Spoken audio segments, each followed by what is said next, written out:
Assalamualaikum. Semangat pagi anak-anak. Masih semangat kan mengikuti pembelajaran dari rumah? Kita lanjutkan ke materi selanjutnya ya. Sebelumnya kita sudah belajar upaya mempertahankan kemerdekaan Indonesia secara fisik, yaitu melalui pertempuran. Hari ini kita akan belajar upaya mempertahankan kemerdekaan Indonesia secara diplomatik atau melalui perundingan. Tujuan pembelajaran kita hari ini yaitu siswa dapat menyebutkan contoh upaya mempertahankan kemerdekaan dengan tepat. Tahukah kamu, para pahlawan juga bersatu dan bekerja sama melalui cara diplomasi dengan tujuan untuk mendapatkan pengakuan kedaulatan kemerdekaan bangsa kita. Upaya mempertahankan kemerdekaan Indonesia tidak hanya dilakukan melalui pertempuran, namun juga dilakukan melalui jalur diplomasi, perjanjian, dan perundingan.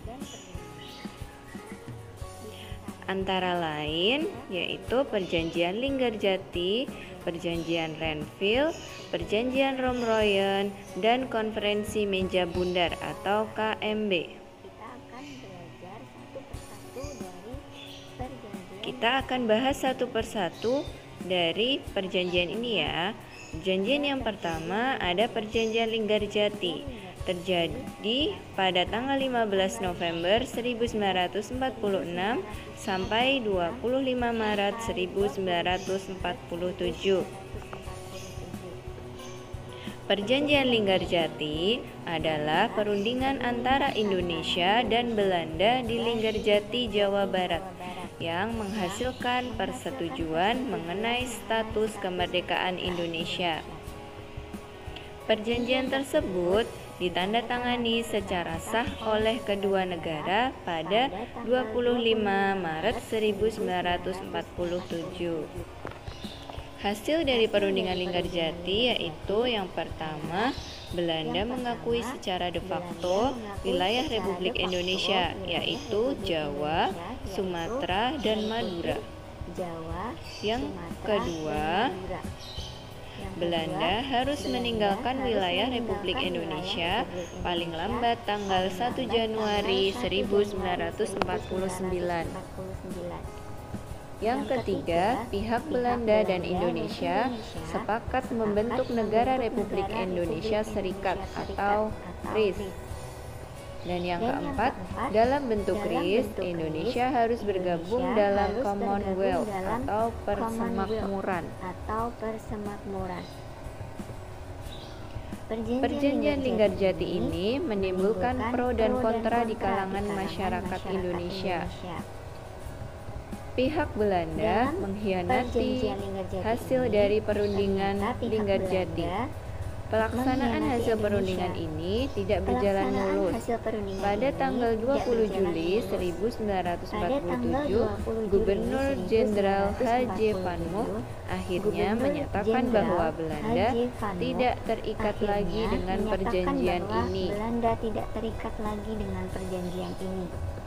Pada tanggal 21 Juli 1947, meletuslah agresi militer Belanda I. Yang selanjutnya adalah Perjanjian Renville, terjadi pada tanggal 8 Desember 1947 sampai 17 Januari 1948. Perjanjian Renville dilatar belakangi karena Belanda melanggar Perjanjian Linggarjati.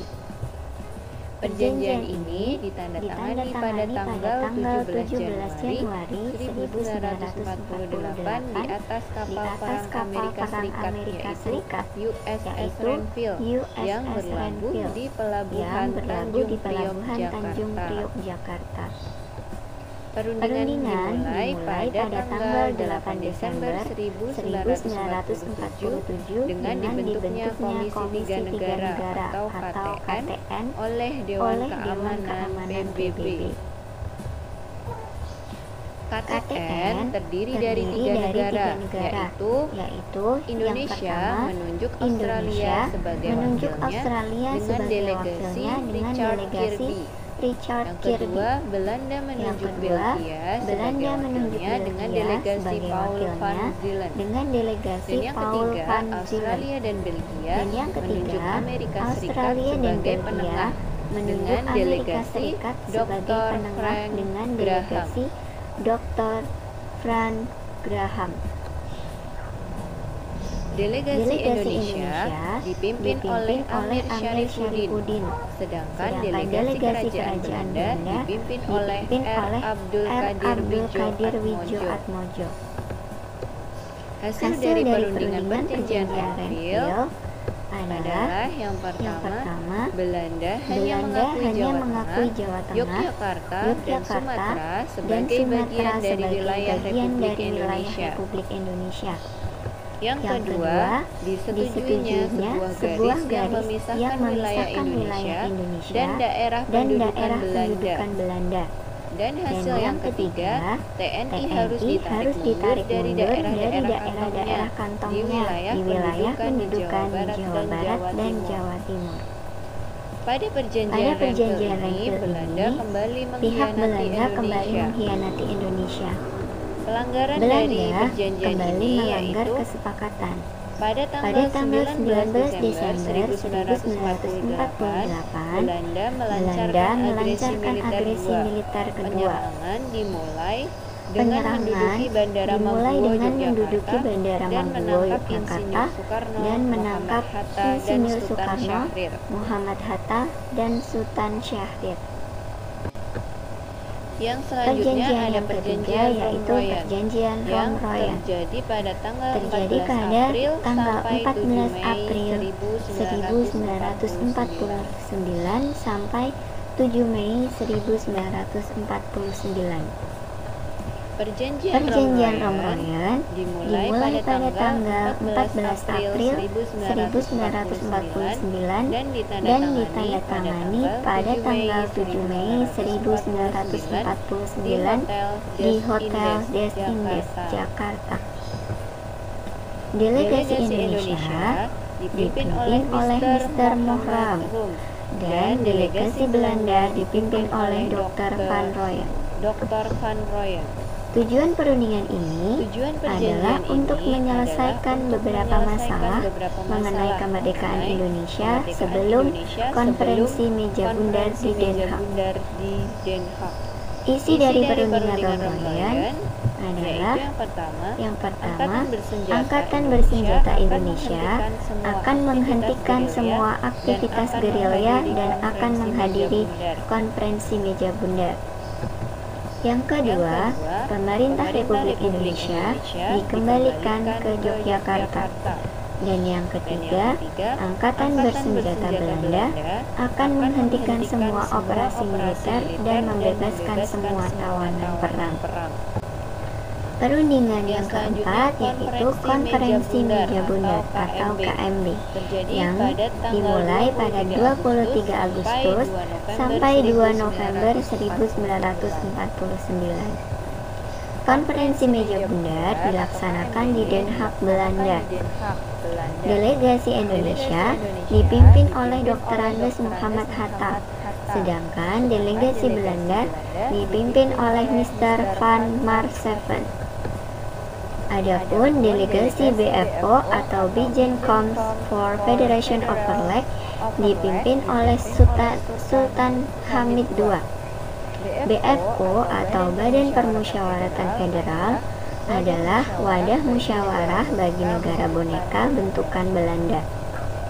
Hasil dari konferensi meja bundar yaitu yang pertama, Belanda mengakui RIS atau Republik Indonesia Serikat sebagai negara merdeka dan berdaulat. Yang kedua, status Irian Barat diselesaikan dalam waktu setahun sesudah pengakuan kedaulatan. Yang ketiga, akan dibentuk Uni Indonesia Belanda.